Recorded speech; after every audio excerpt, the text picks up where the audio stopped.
Okay, so today is the 14th. It was just Friday the 13th, and I'm gonna make this quick segment about the science behind the 13th because a young brother asked me what is the relation of it all.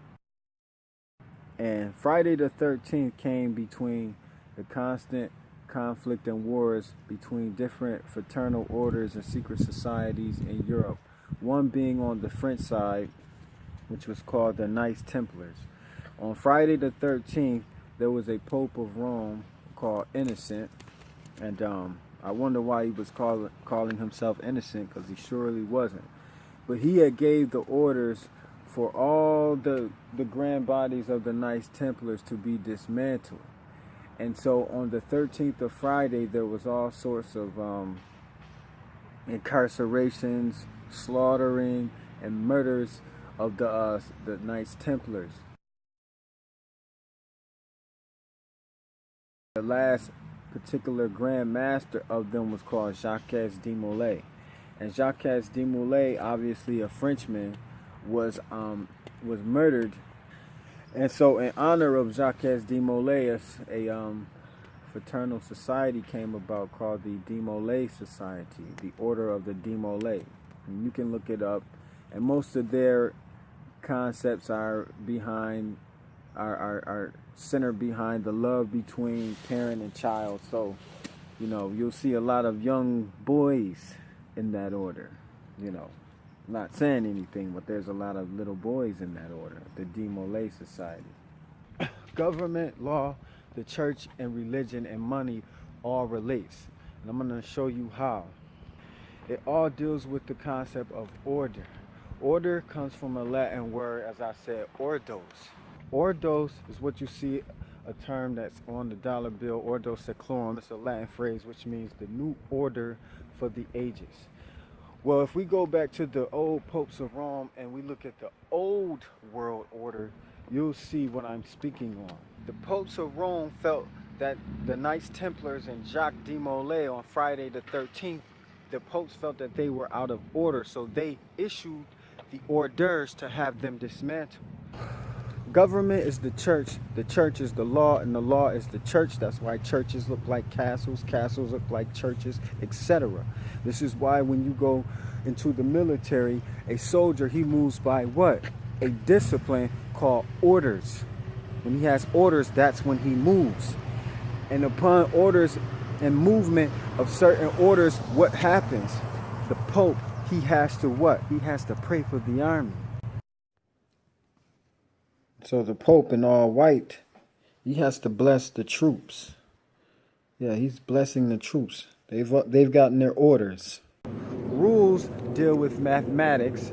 That's why a rule extends to the word ruler, which straightens out lines, as rules straighten out a man's conduct when he's out of order.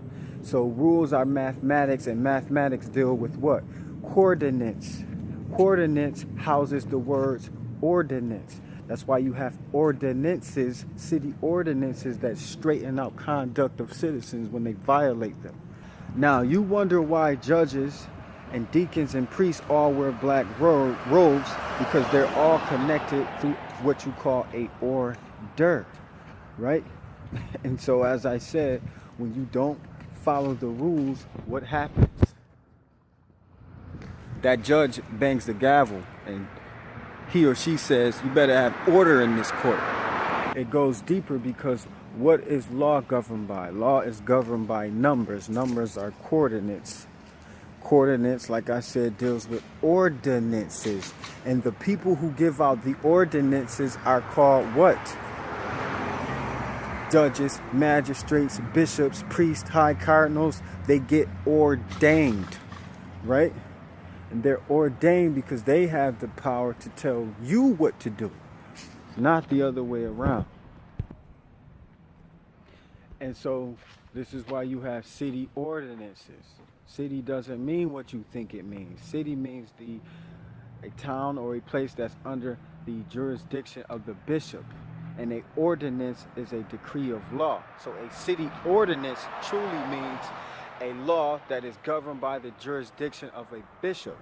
Yep, coordinates are related to longitude, latitude, and groups of numbers that are plotted through the sky. So law is used in relation to a form of astrology.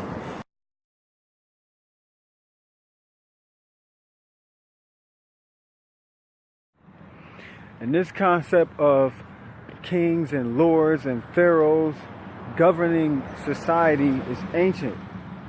This is why when you go to the military and ask anyone who was in the military, when they march, they have to march with their wrists rolled back and their hands or their thumbs pointed down, because that's how the old militants of the Canaanite army or the Egyptian army, that's how they marched, with their toes or their heels set to the ground and their wrists rolled back. Ask someone who's been in the military how they march, and you'll see all the old statues of Egypt in that same position. Analyze this. Everything I'm telling you can be found and studied. It's not loose etymology. When you see me taking words and interchanging them, that's called an anagram. Ana means backwards. Gram is a shortening of the word grammar.